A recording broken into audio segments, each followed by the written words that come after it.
आदरणीय आमाबुबा, दाजुभाइ तथा दिदीबहिनीहरू, नमस्कार, जय घन्टी। पार्टी स्थापनाको 3रो वर्ष पुगेको यस बेला मैले यो अपिल 9725 नम्बरको थुनुवाका रूपमा भैरहवा कारागारबाट पठाएको छु। आशा छ कुनै न कुनै माध्यम र तरिकाबाट तपाईहरूबीच पुग्नेछ। तपाईहरूले मलाई दुई पटक कीर्तिमानपूर्ण मतका साथ संसदमा पुर्याउनु भयो। भर्खर जन्मिएको राष्ट्रिय स्वतन्त्र पार्टीलाई करिब 12 लाख मत दिनुभयो। त्यो मतले झस्केकाहरू चितवन र तनहुँको उपचुनावको परिणामले झन तर्सिए। स्वस्थ र प्रजातान्त्रिक विधिबाट रासोपासँग अब राजनीतिक प्रतिस्पर्धा गर्न सकिन्न र लुटको स्वर्ग भत्कन्छ भन्ने निष्कर्षमा पुगेपछि यिनीहरू म विरुद्ध षड्यन्त्रमा लागे। त्यो षड्यन्त्र कति भयानक थियो र त्यसमा कसलाई कसरी प्रयोग गरियो, सिङ्गो राज्यको कसरी दुरुपयोग भयो, तपाईहरूले आफ्नै आँखाले देखिरहनु भएको छ। तपाईहरूलाई थाहै छ म कसैमाथिको कुनै पनि अन्यायमा नबोली बस्न नसक्ने मान्छे हुँ। बोलेरै विश्व कीर्तिमान राखेको मान्छे पनि हुँ। तर यिनीहरूले यस्तो जाल थापे कि आफैमाथिका अपराध र अन्यायमा पनि म बोल्न सकिनँ। मेरा कानुन व्यवसायीले निरन्तर भनिरहनु भयो, तपाईँ देशकै सबैभन्दा ठुलो आपराधिक गिरोहसँग न्यायिक लडाईँ लड्दै हुनुहुन्छ। एउटै आवेगपूर्ण वाक्यलाई दुरुपयोग गरेर यिनीहरूले थप कानुनी झमेलामा फसाउन सक्छन्। त्यसैले तपाईँ बोल्नु हुँदैन। 4 जिल्ला, 4 उच्च र पछि सर्वोच्चसम्म गरेर 9वटा अदालतमा, अब त पर्सा जिल्ला अदालत पनि थपियो। मुद्दा झुन्ड्याइएको व्यक्तिले कानुन व्यवसायको राय नसुन्न पनि मिलेन। तर यो मौनता अरूलाई भन्दा बढी मलाई नै बिझाएको थियो। चाहे अरू जतिवटा झुटा मुद्दा खेप्न परोस्, अब बोल्छु भन्ने लागेरै चैत 18 गते पार्टी कार्यालयबाटै घोषणा गरेँ, चैत 23 गते चितवनमा बोल्छु। संयोग भनौँ कि सत्य, परिणाम मेरा कानुन व्यवसायीले चेतावनी दिए जस्तै भयो। चैत 22 गते नै उच्च अदालतले मलाई थुन्ने आदेश गर्यो। अब त सर्वोच्च पनि थपिसकेको छ। म विरुद्धका षड्यन्त्र अझै सकिएका छैनन्। 2046 सालपछिका 36 वर्षमा यिनीहरूले कार्यपालिका, व्यवस्थापिका र न्यायपालिकालाई कसरी कब्जा गरिसकेका छन् आज संसारले देखेको छ। यो अपराधपूर्ण घेराबन्दीमा अब मैले जनताको अदालत बाहेक न्याय माग्न जाने अर्को ठाउँ छैन। राज्य यिनैको, अड्डा अदालत यिनैको, मिडिया समेत यिनैको, राज्यका सारा अङ्ग र संरचना यिनकै भर्ती केन्द्र। घरिघरि लाग्छ यिनीहरूले मलाई धेरै दुःख दिए, तर विचार गर्दै जाँदा गएका 36 वर्षमा यिनीहरूले देश र जनतालाई दिएको दुःखका अगाडि मैले पाएको दुःख त केही पनि होइन। यिनीहरूले मलाई जेल हाले भनेर के दुःख मनाउ गर्नु, जब यिनीहरूले सिङ्गो देशलाई नै जेल बनाइसके। आदरणीय देशवासीहरू, जेलको कोठरीबाट आज म आफ्नै जीवनको समीक्षा गरिरहेको छु। त्यो समीक्षा म तपाईँहरूलाई पनि सुनाउन चाहन्छु, तर नेताका रूपमा होइन, एउटा छोराको रूपमा, एउटा भाइ वा दाइका रूपमा, एउटा सामान्य नागरिकका रूपमा। मैले कहिल्यै सोचेको थिइनँ कुनै दिन म राजनीतिमा पनि आउनेछु। विद्यार्थी जीवनमै मिडियामा लागेँ, टेलिभिजन र एफएमतिर छोटे मोटे सेलिब्रेटी भइसकेको थिएँ। तर अलि राम्रो जीवन बाँचिएला कि भनेर अमेरिका भासिएँ। ठुलो कुरा गर्नुपर्ने र ढाँट्नुपर्ने केही छैन। नेतागिरीको कुनै पनि लत नपाली अमेरिकामा पनि नेपाली समाजसँग जोडिएँ, साथ दिएँ, लिएँ। असफल भएको होइन, तर मन कहिल्यै रमाएन। फर्किन्छु भन्दा भन्दै 14 वर्षको धनवास भन्ने कि वनवास बिताइयो। संसारकै लामो टेलिभिजन टक सोको रेकर्ड राख्न मन लाग्यो। कुनै लोकल टेलिभिजन खोजेर अमेरिकामै त्यो रेकर्ड राख्न नसकिने थिएन। तर मनले भन्यो त यसका लागि पनि देश फर्किनस् भने पछि के फर्केलास्। अनि नेपाल आएर गिनेज बुकमा नाम दर्ज पनि गरेँ। सञ्चार र मनोरञ्जनको अनुभव थियो, तर मनोरञ्जनमा रुचि भएन। सञ्चारकर्ममा फर्किन चाहेँ, तर त्यो एकदमै सृजनात्मक र परिणाममुखी होस् भन्ने थियो। मलाई त्यतिखेरसम्म प्रधानमन्त्रीहरूमाथि भ्रम थियो। मैले सरकार र जनताबीच संवादको ठुलो खाडल देखेँ। चाँडै प्रधानमन्त्री बन्दैछन् भन्ने थाहा पाएपछि सिधै केपी ओलीलाई फोन गरेँ। न्युयोर्कमा भेट भएको र छोटो अन्तर्वार्ता पनि गरेको संक्षिप्त चिन्जान पनि स्मरण गराएँ र सोधेँ, मेरो कुनै फाइदा नहुने तर प्रधानमन्त्रीका रूपमा तपाईँले गर्नै पर्ने केही कामको कुरा गर्छु, आधा घण्टा समय दिन सक्नुहुन्छ? मैले थप आग्रह पनि गरेँ, म केवल तपाईँका कुरा गर्छु र मलाई अनडिभाइडेड अटेन्सन चाहिन्छ। मेरो व्यक्तिगत लाभको एउटा पनि कुरा गर्दिनँ। उनकै फाइदाको कुरा थियो। ओली कन्भिन्स पनि भए। उनी प्रधानमन्त्री भएको केही समयमा सिधा कुरा प्रधानमन्त्रीसँग कार्यक्रम सुरु भयो। ओलीले अहिले रवि लामिछानेलाई जागिर दिए भनेको सुने। तर त्यो तथाकथित जागिर बापत मैले ओलीबाट, एमालेबाट वा नेपाल टेलिभिजनबाट 1 पैसा पनि लिएको होइन। त्यो कार्यक्रमबाट मैले एउटै कुरा लिएँ, ज्ञान। प्रधानमन्त्रीहरू, मन्त्रीहरू, उच्च सरकारी अधिकारीहरू कसरी सोध्छन् त्यो देखेँ। देश र जनताप्रति उनीहरूको लापरवाही देखेँ। त्यसपछि मलाई लाग्यो यस्ता सिधा कुरा शासकसँग गरेर यो देश पार लाग्दैन।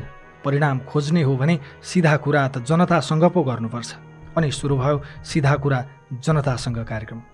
समस्त नेपाली दाजुभाइ दिदीबहिनीहरू, सिधा कुरा प्रधानमन्त्रीसँग कार्यक्रममा म प्रधानमन्त्री, मन्त्रीहरू र सचिवहरू, आयोजना प्रमुखहरूका एसी रुममा हुन्थे।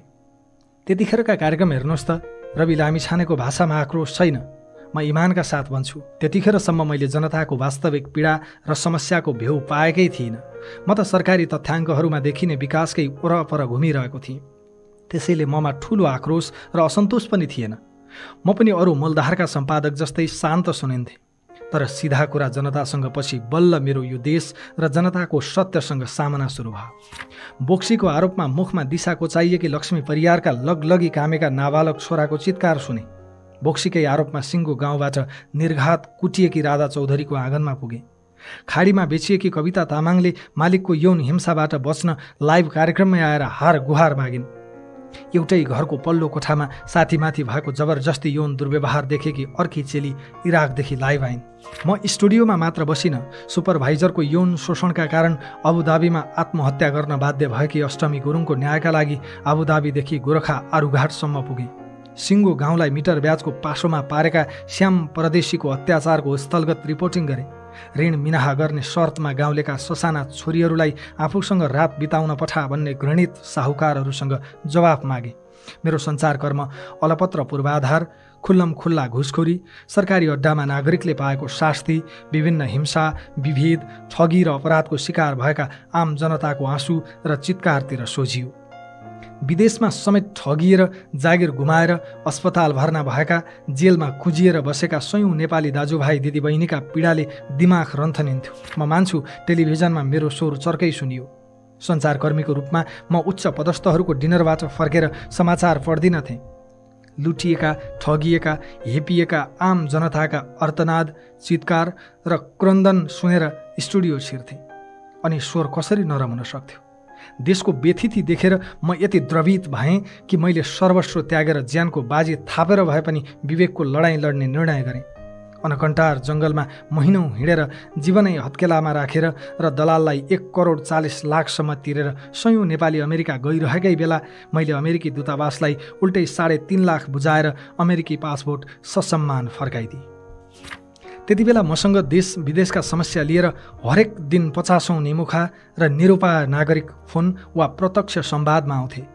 न्युज 24 को सीमित स्रोत साधनबाट त्यति धेरै समस्या पहिचान र सम्बोधन गर्न सम्भव भएन।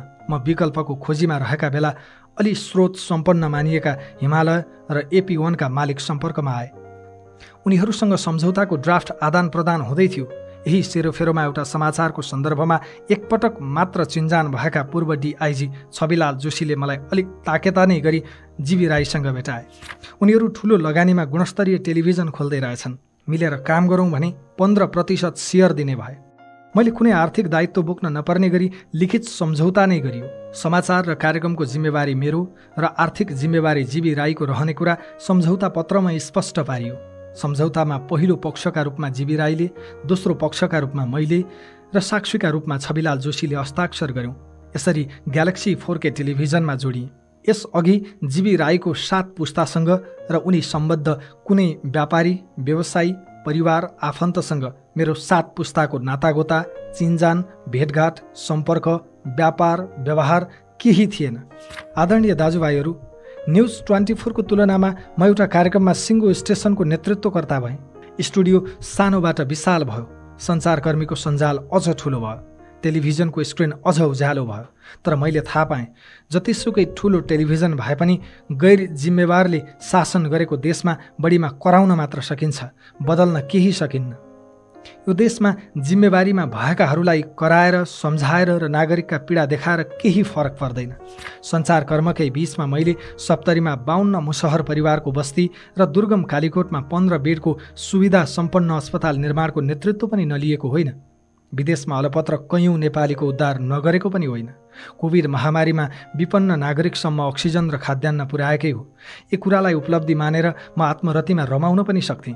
तर देशको बृहत चित्रमा हेर्दा मलाई मनैदेखि लाग्यो यी सबै उपलब्धि एउटा विषाक्त समुद्रबाट केही थोपा पानी निकाले जस्तो मात्रै हुन्। यो देशमा केही गर्ने हो भने व्यथितिको ज्वरो नै उखेल्नुपर्छ। अनि सल्लाहमै निशुल्क पाएको सेयर निशुल्कै फिर्ता गरेर म ग्यालेक्सी टेलिभिजनबाट बाहिरिएँ। सञ्चारकर्म छोडेर राजनीतिमा आउने निर्णय त गरेँ, तर प्रवेश कसरी? मसँग दुई विकल्प थिए। या त स्थापित पार्टीभित्रै छिरेर हस्तक्षेप गर्ने या नयाँ पार्टीका संरचना खडा गरेर स्थापितलाई घचघच्याउने। दुईवटै विकल्पमा घनीभूत छलफलमा लागे, तर स्थापित दलहरूको दलदलमा छिरेर अल्मलिनुभन्दा उपयुक्त निष्कर्ष निस्कियो नयाँ दल गठन। यो पनि कम चुनौतीपूर्ण कहाँ थियो र? पार्टीको नेतृत्व गरिदिन आग्रह गर्दै म कसको दैलोमा पुगिन। देशले मानेका र समाजले चाहेका प्राय सबैसँग मैले कल्पना गरेको दलको नेता बनिदिन आग्रह गरेँ। म सघाउँछु, तपाईँहरूले नेतृत्व गरिदिनुहोस् भने धेरैले मानेनन्। सन्दुक रुइतदेखि कुलमान घिसिङसम्म, राजेश हमालदेखि अनिल केसरी शाहसम्म यस्ता कैयौँ व्यक्तिसँग पार्टीको नेतृत्व गरिदिन हार गुहार गरेँ।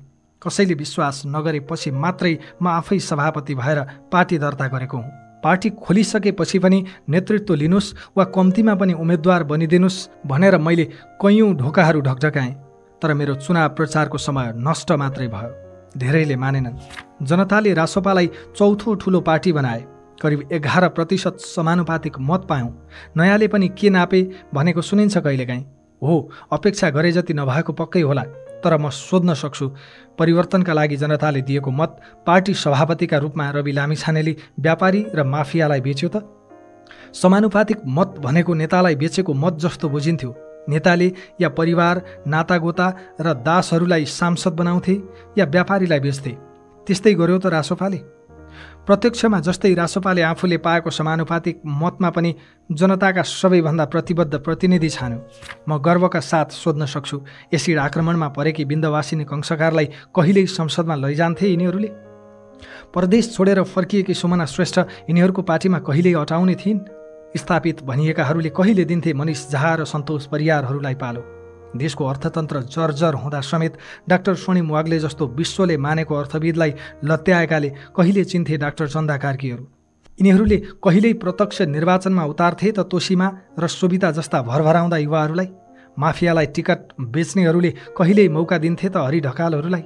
मन्त्री बनाउँथे त विराज भक्त श्रेष्ठ, शिशिर खनाल जस्ता क्षमतावान युवालाई? वर्तमान व्यवस्था र संविधान मानेरै पुराना राजनैतिक दलभित्र रहेको विकृति विसङ्गति सम्बोधन गर्ने गरी हामीले नयाँ पार्टी बनायौँ। आज रासोपा बिनाको प्रतिनिधि सभा कल्पना पनि गर्न सकिँदैन। जनताका होनहार छोराछोरीको संसदमा उपस्थिति, तिनको मेहनत र निष्ठाको राजनीतिलाई स्वीकार गर्न पनि यो देशका विद्वान विश्लेषकहरूलाई किन गाह्रो परेको हो मैले बुझ्न सकेको छैन। देशको परिस्थितिलाई मूल्याङ्कन गर्दै लम्बेतान आर्टिकल लेख्न र विश्लेषण गर्न रवि लामिछानेलाई पनि नआउने होइन, तर रवि लामिछानेले यस्ता विश्लेषणको प्रभाव देखिसकेको छ। मलाई यो देशको व्यथितिको थप व्याख्या गर्नु छैन, व्यथिति भत्काउनु छ। व्यथितिका वाहकहरूलाई निवेदन दिएर वा अनुरोध गरेर यो देशमा थितिको शासन सुरु हुँदैन। यिनीहरूलाई ललकारेर र धावा बोलेर मात्र थिति बसाल्न सकिन्छ। यिनीहरूलाई चुनौती दिएको मूल्य अहिले मैले तिरिरहेको छु, तर म विचलित छैन। यो आँट र सङ्कल्प भत्काउन यो देशको इतिहासका सबैभन्दा ठुला ठगहरूले उल्टै मलाई ठग साबित गर्ने षड्यन्त्र गरिरहेका छन्, तर म अलिकति पनि हल्लिएको छैन। एकथरी साथीहरू सोध्नुहुन्छ, सरकारमा किन गएको? यसमा मेरो प्रति प्रश्न छ, जनताले हामीलाई दिएको 12 लाख हाराहारी मत यो देशमा हस्तक्षेप गर्न थियो कि संसदमा निवेदन गर्न? निवेदन, अनुरोध, आग्रह, बिन्ती त टेलिभिजनबाटै गरिरहेको थिएँ। कराउन मात्र त टेलिभिजनबाटै कराइसकेको थिएँ। हस्तक्षेप गर्न जनतासँग मत मागेको थिएँ, सत्ताबाटै हस्तक्षेपको प्रयास गरेँ। अब मूल कुरा भन्छु, रवि लामिछानेले पातालबाट ल्यायो बेचन्झा। सरकार र समीकरण नै बदलिने गरी भयो त्यसको प्रतिक्रिया। रातारात मिले काङ्ग्रेस र एमाले। मान्छेहरू भन्छन्, तैँले गृहमन्त्रीका रूपमा बालकोटतिर किन आँखा लगाइस्, किन तर्साइस् बुढा नीलकण्ठका दाजु भाउजूलाई? मैले अतिरिक्त केही गरेको होइन, विधिको शासन प्रमाणित गर्न खोजेको मात्रै हुँ। मैले चोरको खुट्टा च्वाट्ट काट्नु भनेको हुँ, स्वाट्ट खुट्टा ककसले र किन ताने तिनै जानन्। गृहमन्त्रीका रूपमा मैले व्यक्ति चिनिनँ, केवल विधि चिने। भोलि पनि मैले चिन्ने त्यही हो। जहाँसम्म डरको कुरा छ, रवि लामिछाने यिनीहरूसँग नडराएकै हो, नडराउने नै हो। यिनीहरूले अहिले बन्द गर्लान् बेचनझाहरूको फाइल, जनताको मत र साथ लिएर ती फाइल फेरि खोल्ने नै हो। यिनीहरूलाई अपराधको दण्ड दिने नै हो। गृह मात्र होइन, हामीले सम्हालेका कुनै पनि मन्त्रालयमा एउटै प्रश्न उठेन। सुमना श्रेष्ठ भन्नुहोस् या डिपी अर्याल, शिशिर खनाल भन्नुहोस् या विराज भक्त श्रेष्ठ, हाम्रा कुनै पनि मन्त्रीले जनताले दिएको मतलाई लज्जित बनाएनन्। हरेक मन्त्रीले मन्त्रालयमा सकारात्मक भाव रोपेर फर्के। नातावाद, कृपावाद वा अनियमितताको एउटै आरोप नखेपी सत्ताबाट फर्केको अरू कुनै पार्टी छ नेपालमा? एकाथरी आलोचकहरू मलाई सत्ता लुलुपको आरोप लगाउँछन्। म तिनलाई यति भन्छु, रवि लामिछानेले प्रधानमन्त्रीको अफर दुत्कारेको हो। हामीले पाएको जनमत प्रधानमन्त्री बन्न होइन भनेर छाडेको हो। अवसर आयो होइदेऊ न भनेको भए कसले रोक्थ्यो र? प्रधानमन्त्री बनिदेऊ भनेर मध्यरातसम्म मेरै हस्ताक्षर कुरेर बसेको थियो काङ्ग्रेसको मूल नेतृत्व। मैले मानिनँ। भोलिपल्टदेखि तिनैले मलाई सहकारी ठग भन्न थाले। मेरो प्रश्न छ, त्यसैको दण्ड स्वरूप आज थुना बेहोरिरहेको मान्छे सत्ता लोलुप हो कि विद्रोही? उपचुनावको परिणामपछि ठुला दल, त्यसमा पनि नेपाली काङ्ग्रेसका साथीहरू हामीसँग तर्सिए। त्यो परिणामले देखायो जनताको चेतना अर्कै ठाउँमा पुगिसकेको छ। जब म 2080 फागुन 23 गते दोस्रो पटक उपप्रधान एवं गृहमन्त्री भएँ, तब तत्कालीन प्रमुख प्रतिपक्षी दल नेपाली काङ्ग्रेसले विभिन्न सहकारीको बचत अपचलनमा संलग्न रहेको भन्दै मेरो नामै किटेर छानबिनका लागि संसदीय समिति बनाउन माग गर्यो। अहिलेका प्रधानमन्त्री केपी शर्मा ओली र तत्कालीन प्रधानमन्त्री पुष्पकमल दाहाल प्रचण्ड नमान्दै मनै अग्रसर भएर सत्तापक्षलाई मनाए र 2081 जेठ 15 गते मेरो सट्टा गोर्खा मिडियाको नाम राखेर संसदीय छानबिन समिति बन्यो। आदरणीय आमा बुबाहरू, अब म विरुद्ध कसरी राजनैतिक प्रतिशोध साधियो र कानुनको दुरुपयोग कहाँ कसरी गरियो भन्ने तथ्य बताउँछु। पहिलो संसदीय छानबिन विशेष समितिको प्रतिवेदनको पेज नम्बर 449मा मलाई आरोप लगाइएको प्रकरणको निष्कर्षमध्ये एउटा बुँदामा लेखिएको छ, सहकारी संस्थाबाट रकम गोर्खा मिडिया नेटवर्क प्रालीमा आउने सम्पूर्ण प्रक्रियामा रवि लामिछानेको संलग्नता पुष्टि हुने कागज प्रमाण रहेको नभेटिए तापनि सोही रकम गोर्खा मिडियामा आइसकेपछि सोको परिचालन र खर्च प्रक्रियामा उहाँको सहभागिता देखिन्छ। प्रतिवेदनको पेज नम्बर 449कै अर्को बुँदामा भनिएको छ, कम्पनीमा साझेदारका रूपमा बहाल रहेको अवधिमा सहकारीबाट कम्पनीमा आएको रकमको हकमा जिम्मेवार रहेको हुँदा प्रचलित कानुन बमोजिम कारबाहीका लागि नेपाल सरकारलाई सिफारिस गर्ने। यसरी प्रतिवेदनले 3वटा सन्दर्भ स्पष्ट भनेको छ। पहिलो, सहकारीबाट गोर्खा मिडियामा पैसा आएको हो। दोस्रो, ल्याउने प्रक्रियामा रवि लामिछानेको संलग्नता पुष्टि भएन। तेस्रो, रकम आएपछि खर्च गर्ने गराउने प्रक्रियामा संलग्न रहेको हकमा दायित्व पर्ने भए प्रचलित कानुन बमोजिम कारबाही गर्नु। प्रतिवेदनले बकाइदा खर्च गरेको हकमा दायित्व पर्ने भए प्रचलित कानुन बमोजिम गर्नु भनेको छ। कम्पनीको रकम खर्चको हकमा प्रचलित कानुन भनेको कम्पनी ऐन 2063 हो। प्रतिवेदनले कम्पनी कानुन अनुसार भन्दै सरकारले मलाई कतै आकर्षित नहुने सहकारी ऐनको दफा प्रयोग गर्नु र झुटा मुद्दा लगाउनु राजनीतिक पूर्वाग्रह र प्रतिशोध नभएर के हो त? अब दोस्रो, 2054 साल यता विभिन्न विषयमा छानबिन गर्न 15वटा संसदीय विशेष समिति बनेका रहेछन्। अरू 14वटा समितिका सिफारिस सरकारले बुझ्यो, सकियो। समितिका प्रतिवेदनहरू संसदीय अभिलेखमा सीमित हुन्थे। मेरा विरुद्धको सिफारिसलाई चाहिँ इतिहासमै पहिलो पटक क्याबिनेटबाटै अनुमोदन गरियो। 2081 भदौ 31 गते सभामुखलाई पेश गरिएको प्रतिवेदन सोही दिन प्रधानमन्त्री तथा मन्त्री परिषद कार्यालय पुग्यो र असोज 2 गते मन्त्री परिषदले संसदमा प्रस्तुत भएको सहकारी बचत रकम दुरुपयोग सम्बन्धी संसदीय छानबिन विशेष समितिको प्रतिवेदन 2081 कार्यान्वयनका लागि सम्बन्धित मन्त्रालयमा पठाउने निर्णय गर्यो। बचतकर्ताको रकम फिर्ता गर्ने मूल उद्देश्यले खडा भएको छानबिन विशेष समितिको 1200 पृष्ठको प्रतिवेदन मात्र मेरा विरुद्ध कार्यान्वयन भयो, त्यो पनि एकदमै छलपूर्वक र बलपूर्वक। अब तेस्रो, प्रतिवेदन आएपछि पहिल्यै लेखिएको पटकथामा राज्यको षड्यन्त्रमय छायाङ्कन र अभिनय सुरु भयो। विदामा बसेका जिल्ला न्यायाधीशलाई बोलाएर कार्तिक 2 गते शुक्रबार म विरुद्ध पक्राउ पूर्जी निकालियो। त्यसमा पनि मुद्दा 35 दिनभित्र अदालतमा बुझाइसक्नुपर्ने थियो, बुझाएनन्। त्यसपछि सङ्गठित अपराधको अभियोग लगाएर 60 दिन थुन्ने प्रपञ्च गरे। 60 दिन पनि सकिन लागेपछि 90 दिन थुन्न मिल्ने र सांसद पद पनि निलम्बन हुने सम्पत्ति शुद्धिकरणको अभियोग लगाए। एउटै आरोपमा देशका विभिन्न जिल्लामा अनुसन्धान गर्नुपर्दा त्यसको नेतृत्व प्रहरीको केन्द्रीय अनुसन्धान ब्युरोले लिने र एकै ठाउँमा मुद्दा चलाउने अभ्यास छ। यसले अनुसन्धानलाई सजिलो मात्र बनाउँदैन, न्याय निरूपण पनि छिटो हुन्छ। मेरा हकमा पनि त्यही हुनुपर्ने थियो, तर यहाँ प्रश्न न्याय निरूपणको थिएन, प्रतिशोधको थियो, राजनैतिक षड्यन्त्रको थियो। चौथो, एउटा कसुरमा पोखरा हिरासतमा रहेको मानिसलाई बयानका लागि भन्दै काठमाडौँ लगियो। फेरि दोस्रो दिन काठमाडौँबाटै चितवन लगियो। तनाव र थकानले रक्तचाप निकै बढेको थियो। चितवन पुग्न साथ औषधि खाएर फेरि बयान सुरु गरेँ। दिनभरको बयान, अस्वस्थ र थाकेको शरीर, रातको झन्डै 11 बजिसकेको थियो। तत्कालीन एसपी गौतम मिश्रले भने, तपाईँलाई यहाँबाट पठाउनु भन्ने आदेश छ। जानुपर्ने भयो हजुर। एसपी मिश्रलाई यस्तो आदेश दिने व्यक्ति थिए त्यस बेलाका प्रहरी प्रमुख वसन्त बहादुर कुँवर। उनलाई पनि आदेश दिने थिए दाजु, भाउजू, देवर र बा। मैले मेरो स्वास्थ्य जाँच गर भने उठ्न सकेको पनि थिइनँ। एउटा मान्छे उठाएर पठाउन सक्दैनस् भने त्यति कामका लागि अर्को मान्छे पठाउँ भन्ने प्रहरी प्रमुखको धम्कीपछि उनीहरूको केही सिप चलेन। मध्यरातमा बल लगाएर मलाई गाडीमा हालियो। यसअघि पनि भनेको छु, त्यसबेला मलाई जबरजस्ती उठाउन आउने प्रहरीले मादक पदार्थ सेवन गरेका थिए। उनलाई समाउन र जाँच गर्न भनिरहे, तर कसले सुन्ने? मध्यरात हुन लाग्यो। मलाई लगिँदैछ भनेर परिवारलाई खबर गरिदेऊ भने सुनेनन्। कानुन व्यवसायीलाई खबर गर्न भने मानेनन्।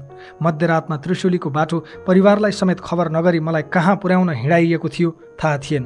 त्यो दिन राज्यको नियत मलाई पोखरा पुर्याउने थियो वा गायबै गर्ने म यसै भन्न सक्दिनँ। मेरो प्रतिरोधपछि धेरै हल्लाखल्ला भयो। बिहान 3 बजे पोखरा पुग्दासम्म मानसिक रूपमा कति विक्षिप्त भएँ लेखाजोखा हुनै सक्दैन। पाँचौं, कास्की प्रहरीको हिरासतमै रहँदा अनुसन्धानका लागि भन्दै काठमाडौँ, रूपन्देही र पर्सा पनि लगियो। मलाई ठग करार गर्न के मात्र तिकडम गरिएन। मलाई आरोप एउटै छ, सहकारीको बचत अपचलन।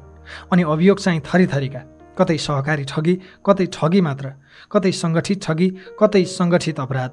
कास्कीमा त सहकारी ठगी, सङ्गठित अपराध र सम्पत्ति शुद्धिकरण।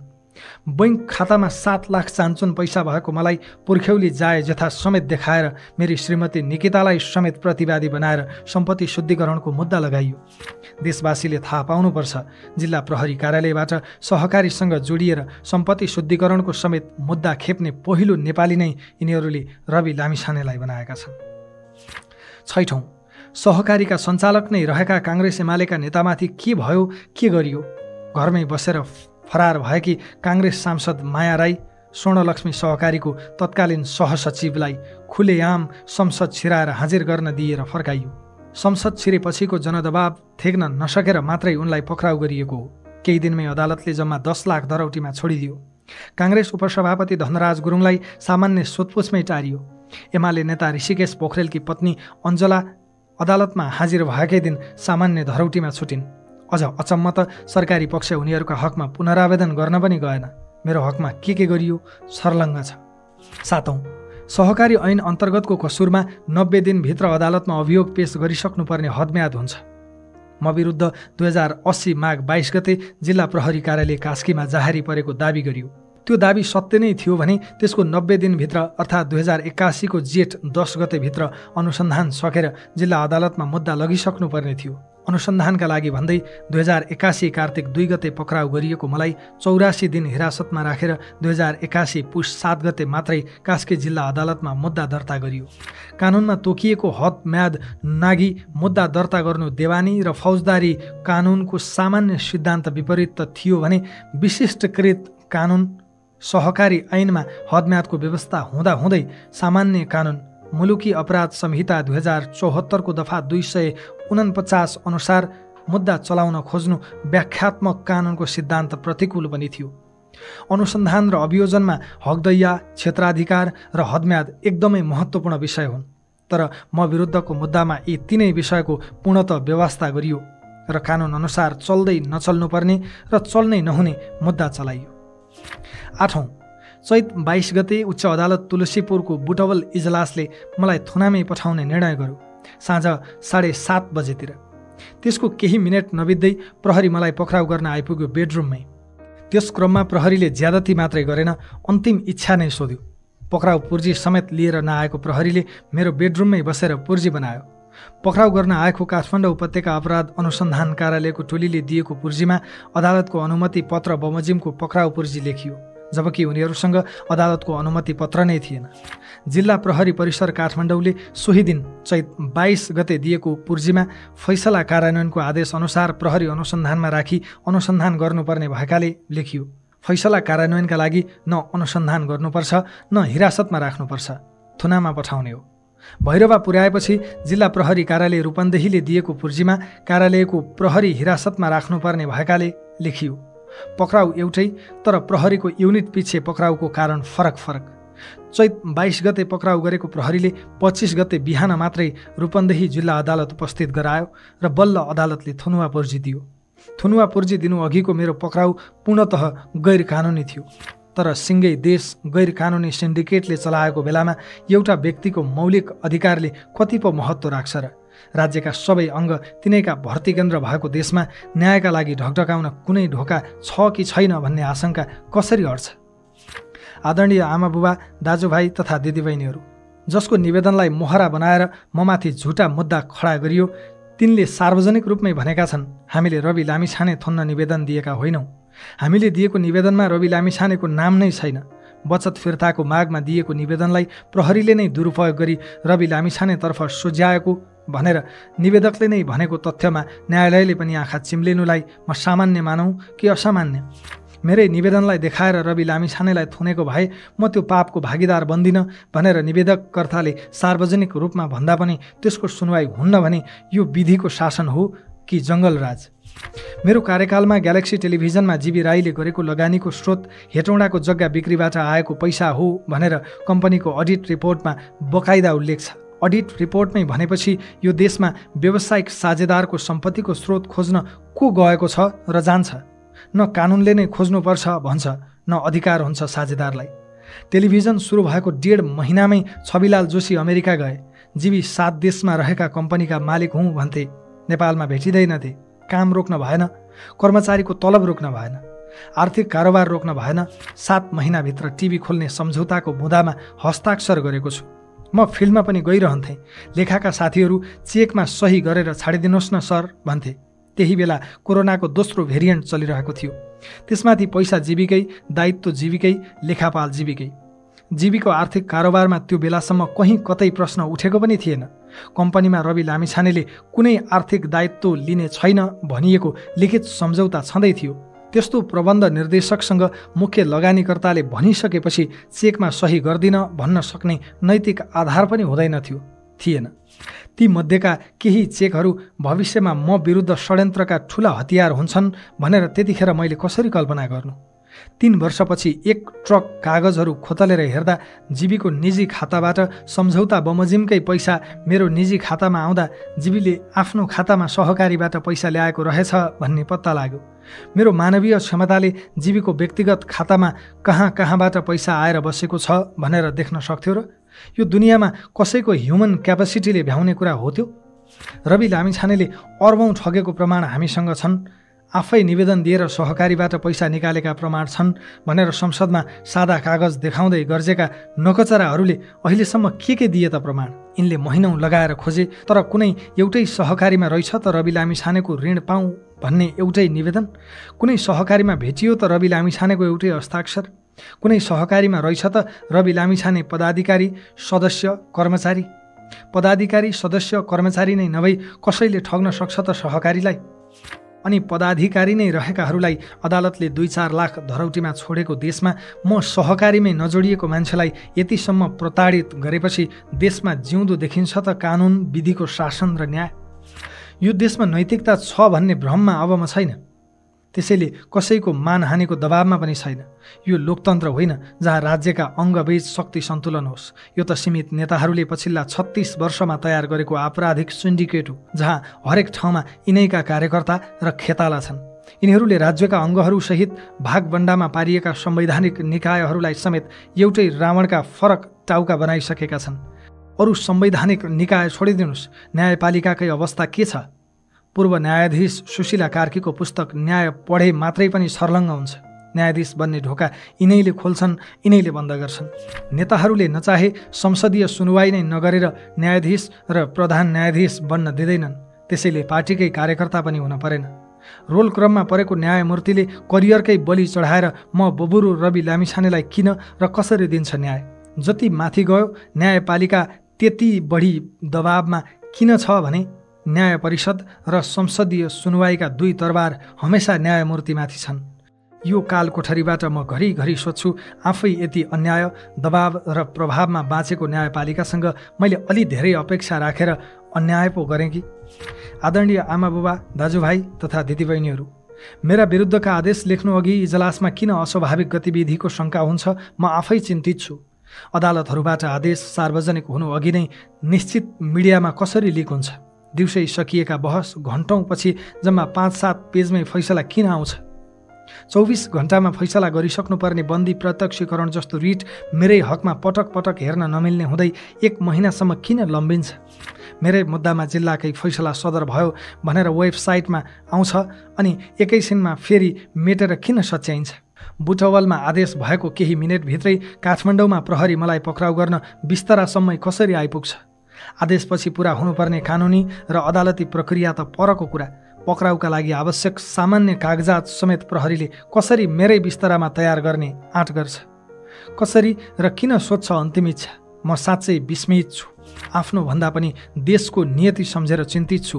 अदालतको आदेश सुन्न बसेकी मेरी श्रीमती निकितालाई एक्लै छाडेर आदेश सुनाउने कर्मचारी सोझै मिडिया किन र कसरी जान सक्छ? जबकि निवेदक पनि भएकाले सबैभन्दा पहिले आदेश सुन्ने हक निकिताको हुन्थ्यो। अब मेरो जीवनको उद्देश्य व्यक्तिगत उन्मुक्ति होइन, सीमित नेताहरूको अहिलेको आपराधिक सिन्डिकेटबाट सिङ्गो देशको उन्मुक्ति हो। रवि लामिछानेले नाकको डाँडी भाँच्नुपर्छ भनेको थियो भनेर निकै ट्रोल बनाइँदैछ। म आज यो काल कोठरीबाट दोहोर्याउँदैछु, राज्यको पूर्ण पुनर्संरचना गर्ने नै हो। ममाथि अत्याचार गर्ने लोकतन्त्र होइन, ओली थापाहरूको कुटिल षड्यन्त्र र लेखक बडालहरूको कानुनी प्रपञ्च हो। विधिको शासन त यिनीहरूले उहिल्यै समाप्त पारिसकेका हुन्। हरेक संवैधानिक निकायमा यिनले धारिला हतियार लुकाएका छन्। यो सिन्डिकेटमा केही सीमित नेताहरू बाहेक कोही सुरक्षित छैन। अब देशलाई मैले भन्नुपर्छ, म सिस्टम भित्रैबाट न्यायका लागि प्रयास त गरौँला, आश्वस्त छैन। यसो भनिरहँदा न्यायालयप्रतिको मेरो विश्वासलाई मैले दागबत्ती नै दिइसकेको छैन। ढिलो चाँडो म माथिको अन्याय अदालतले देख्नेछ। जति चित्त दुखे पनि आश गर्ने अदालतभन्दा अर्को ठाउँ पो कहाँ छ र? अब म आफूमाथिको राजनैतिक षड्यन्त्र विरुद्ध जनताको अदालतमा पनि लड्न प्रतिबद्ध छु। आजबाट मैले आफ्नो मुद्दा दुनियाँकै सबैभन्दा ठुलो अदालत जनताको अदालतमा पनि दर्ता गराउने निधो गरेको छु। म माथि राजनीतिक प्रतिशोध साँधेको हो भन्ने लाग्नेले हस्ताक्षर गरी सहयोग गरिदिनुहोला। मेरो विपक्षमा अहिले जे जस्ता आधार देखाइएका छन् ती कुनै पनि सहकारीका होइनन्, कम्पनीका हुन्। चाहे बैंक खाता सञ्चालन, चाहे चेकमा हस्ताक्षर वा सेयर स्वामित्व, यी सबै कम्पनीसँग सम्बन्धित क्रियाकलाप हुन्। सहकारी संस्था बचत रकम दुरुपयोग सम्बन्धी विशेष छानबिन प्रतिवेदन 2081 कार्यान्वयनका नाममा ममाथि यति धेरै ठाउँमा यति धेरै अदालतमा अत्याचार गरिँदैछ कि त्यही प्रतिवेदनले नेपालीमै भनेको छ, कुनै पनि सहकारीबाट ऋण ल्याउन रवि लामिछानेको कुनै भूमिका छैन। तर ममाथि राजनैतिक प्रतिशोध साँधेर झुटा मुद्दा लगाइयो। ममाथि चलेका सबै मुद्दाका जाहेरीहरू यो सरकार बनेपछि रमेश लेखक गृहमन्त्री भएपछि मात्रै दर्ता भएका हुन्। प्रहरीले तयार पारेर राखेको जाहेरीमा डर, लोभ, प्रलोभन र झुटो आश्वासन दिलाएर ल्याप्चे लगाउन लगाइएका निवेदनहरूमा मुद्दा चलाइएको छ। मेरा लागि मुद्दा चलाउन मान्छे हात समातेर ल्याउनु परेको छ। तर यिनका लागि मुद्दा चलाउनु परे यिनलाई को बन्छ करोडपतिमा जस्तै अप्सन दिन सकिन्छ। भन, कुन मुद्दामा अनुसन्धान होस् भन्ने चाहन्छौ? यिनले गरेको करतुत मध्ये यिनैले रोजेको एउटाबाट मुद्दा चलाउँदा पनि यिनको बाँकी जीवन जेलमा बित्छ। जाय जथा राज्य कोषमा दाखिला हुन्छ। समयले यो अधुरो, अपुरो र नेपाली जनताले देख्न चाहेको दृश्य चाँडै पुरा गर्नेछ भन्ने कुरामा म ढुक्क छु। मेरै हातले त्यो शुभ कार्यमा हस्ताक्षर गर्न पाएनन् भने पनि मेरा कानले त्यो समाचार अवश्य सुन्नेछन्। म मरेछु, मारिएछु भने पनि देशले एक दिन यो समाचार सुन्नेछ। परिवर्तनको घण्टी सिंहदरबार छिरिसकेको छ। एउटा बिन्दुमा पुगेपछि घण्टी बज्छ मात्र होइन, घण्टीले बजाउँछ पनि। अहिले म थुनिएको बुटवलको सुप्रिम सहकारीका विभिन्न तहका पदाधिकारी, शाखा प्रमुख र कर्मचारी नै धरौटीमा रिहा भएका छन्। सहकारीका तत्कालीन सचिव दिपेश पुन 4 लाख धरौटीमा रिहा भए। जीवी राई सम्बद्ध विभिन्न सहकारीमा सूचना प्रविधि विभागको प्रमुख रहेका भविश्वर अर्यालले 18,40,000 रुपैयाँ धरौटी बुझाएर पुग्यो। सुप्रिम सहकारीको भैरहवा शाखाका व्यवस्थापक दुर्गा पाण्ड्य चापागाई 18 लाख धरौटी बुझाएर छुटे। त्यही सहकारीका कर्मचारी पनि थुनामा छैनन्। नवीन अछामी 10 लाख, दीपक नेउपाने 4,45,000, निता थापा र रोशनी गुरुङ जनही 2 लाख, आशिष राणाभाट 50,000 र मनोहर मोहम्मद 34,000 धरौटी बुझाएर रिहा भइसकेका छन्।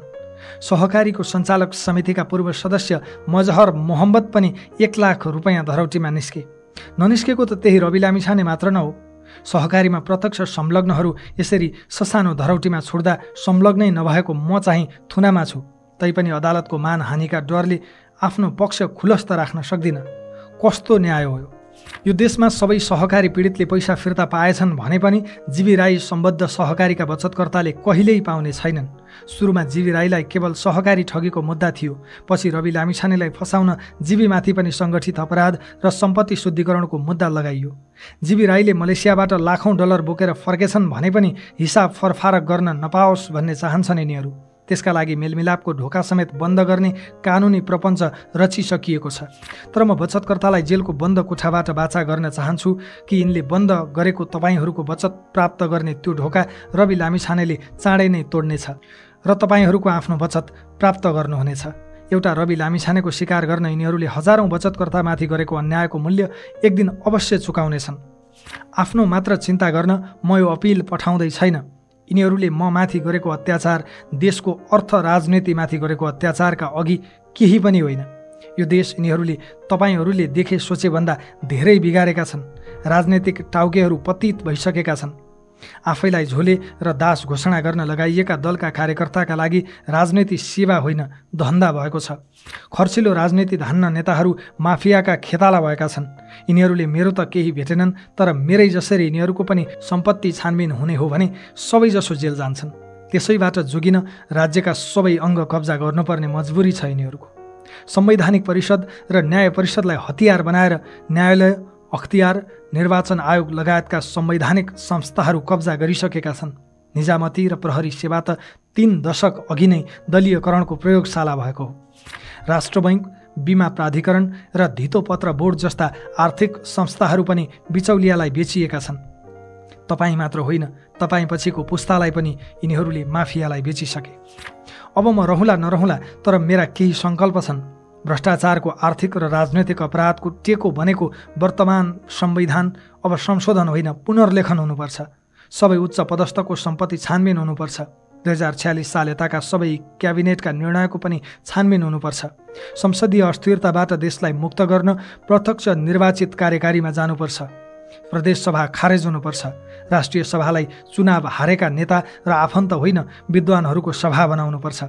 नेताहरूले खेलौना र भर्ती केन्द्र बनाएका सबै संवैधानिक अङ्गहरूको एकसाथ पुनर्संरचना गर्नुपर्छ। विश्वविद्यालयहरूबाट यिनको पार्टीका ब्यानर र होर्डिङ बोर्ड हुर्याउनुपर्छ।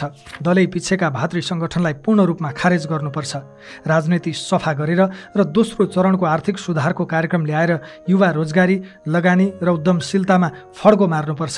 त्यसका लागि सडक भने सडकबाट, मतपत्र भने मतपत्रबाट शान्तिपूर्ण क्रान्तिका लागि देश तयार हुनुपर्छ। महाकाली वा अरू सन्धिका नाममा देशै बेचेर खाएकाहरू ढुक्कले सिंहदरबार छिरेका छन्। तिनलाई मुद्दा छैन। नक्कली भुटानी शरणार्थी वा भिजिट भिजाका नाममा जनता बेचेर खाएकाहरू संसदमा शेर सायरी सुनाइरहेका छन्। तिनलाई अनुसन्धानको डर छैन। सिङ्गै ललिता निवास र गिरिबन्धु निलेकाहरूलाई डकार्न पनि नडकारी सुखी नेपालीको उपदेश दिँदैछन्। तिनीहरूलाई कानुनको डर छैन। आज तिनै अपराधीहरूले चलाएको देशमा स्वदेशमै केही गर्ने सङ्कल्प लिएर अमेरिकादेखि फर्केको म रवि लामिछाने सबैभन्दा धेरै अदालतमा मुद्दा चलेको यो देशको सबैभन्दा ठुलो अपराधी जस्तो भएर कारागारमा बन्दी छु। सबैले मेरै बलि चढाउने भाकल गरेका छन्। कसैको राजनीति जोगाउन, कसैको सरकार बनाउन वा जोगाउन र कसैलाई उच्च वा सर्वोच्च पुग्न पनि मेरै बलि चढ्नु पर्यो। म एउटा मान्छे कतिजनाको भाकलका लागि कति पटक रेचिने, कति टुक्रामा काटिने। सबको भाकल पुरा गर्न रेटिँदा मसँग हाड छाला र एकमुठी प्राण मात्र बाँकी छ। यति बेला मसँग सत्य बाहेक केही पनि बाँकी छैन। म ठुनिँदा मात्रै न्यायालयप्रतिको विश्वास कायम रहन्छ रे। आज सबै क्षेत्र जनताको प्रत्यक्ष निगरानीमा छ। मिडिया होस् या न्यायालय, जनताको अदालतमा ढिलो छिटो सबैले जवाफ दिनुपर्नेछ। एक न एक दिन सबैको श्वेत पत्र निस्कने नै छ। आदरणीय आमा बुबा, दाजुभाइ तथा दिदीबहिनीहरू, यिनीहरूको 36 वर्ष लामो कुशासनले यो देशमा परिवार अलग्यायो, समाज अलग्यायो, देश नै अलग्यायो। यिनले दिएको यातनाको आँसुबाट अब विद्रोहको नदी तयार भइसकेको छ। यी अपराधीहरू रवि लामिछानेसँग होइन, आफ्नै अपराधसँग डराएका हुन्। रवि लामिछानेप्रति तपाईँहरूको प्रेमसँग डराएका हुन्। यिनीहरूले बुझेका छन् यो देशमा अब कि रवि लामिछाने जेलमा हुनेछ कि यिनीहरू जेलमा हुनेछन्, कि षड्यन्त्रले जित्नेछ म जेलमा सड्नेछु कि तपाईँहरूको प्रेमले जित्नेछ। यिनीहरूले यो देशमा 36 वर्षका अपराधको मूल्य तिर्नेछन्। रवि लामिछाने परीक्षाका लागि तयार छ। बा हुन् कि दाई, भाउजू हुन् कि देवर, ती सबैले सुन्ने गरी फेरि दोहोऱ्याउँछु, रवि लामिछाने जस्तो सुकै परीक्षाका लागि पनि तयार छ। मलाई दृढ विश्वास छ काल कोठरीमै मारिएछु भने पनि यो देशले यिनीहरूको 36 वर्षका अपराधको हिसाब नमागी छोड्ने छैन। मेरा विरुद्ध जाहेरी दिनेहरूले बिस्तारै सत्य बोल्न थाल्नु भएको छ। बाँकीलाई अनुरोध छ, तपाईँहरू आफूलाई जन्म दिएका बा आमा र आफूले जन्म दिएका छोराछोरीको आँखामा आँखा जुधाएर भन्नुहोस् त, के रवि लामिछानेले ठगेरै तपाईँहरूले उजुरी दिनुभएको हो? रवि लामिछाने छ भनेरै कुनै सहकारीमा पैसा राख्नु भएको हो? तपाईँहरू मध्ये कतिजना पाप धर्ममा विश्वास गर्नुहुन्छ मलाई थाहा छैन, तर धर्मै नमान्नेलाई पनि पाप त लाग्छ। कसैले कसैको लोभमा, स्वार्थमा या दबावमा मेरा विरुद्ध उजुरी दिनुभयो? एकपटक छातीमा हात राखेर आफैलाई सोध्नुहोस्, रवि लामिछाने ठगै हो त? जसले यो पढ्नुभयो उहाँहरूले पढ्न नसक्ने आमा बुबालाई मेरो सन्देश सुनाइदिनु होला। तपाईँहरूको रवि लामिछाने यिनीहरूको काल कोठरीसँग डराएको छैन, आत्तिएको छैन, हिम्मत हारेको छैन। तपाईँको रवि लामिछानेसँग कारागारका पर्खालभित्रबाट पनि देशद्रोहीलाई तर्साउने नैतिक बल र साहस छ। मैले सङ्गठित अपराध गरेको हुँ कि सिङ्गो राज्यको दुरुपयोग गरेर ममाथि सङ्गठित अपराध भइरहेको छ, यसको निर्णय जनताकै विवेकको अदालतमा होस्। चरम अन्यायको शिकार भई थुनुवाको रूपमा रहेको मेरो भनाइले कसैलाई बिझाएछ भने पनि ममाथि थप निर्मम हुने ठाउँ अब कति नै पो बाँकी होला र? ममाथिको राजनैतिक प्रतिशोध विरुद्ध जनताको हस्ताक्षर अभियानमा साथ दिन आग्रह गर्दै यति भन्छु, यिनीहरूले मलाई लगाएको हत्कडी त बिउ हत्कडी हो। यो फल्न फुल्न र हुर्कन धेरै दिन लाग्ने छैन। स्वर्ग जस्तो देशलाई नर्क बनाएका अपराधीहरू षड्यन्त्रकै बलमा अब धेरै दिन जोगिन सक्ने छैनन्। म मारिएछु भने पनि जनताले यिनीहरूका हातबाट तस्करले दिएका घडी खोस्नेछन् र हत्कडी लगाउनेछन्। त्यो दिन धेरै टाढा छैन। यति भनिसकेपछि अब मैले झन् यस बापत कत्रो मूल्य चुकाउनु पर्ने होला त्यसको हिसाब किताब पनि छैन, मलाई परवाह पनि छैन। धन्यवाद। जय घन्टी। 2082 असार, भैरहवा कारागार।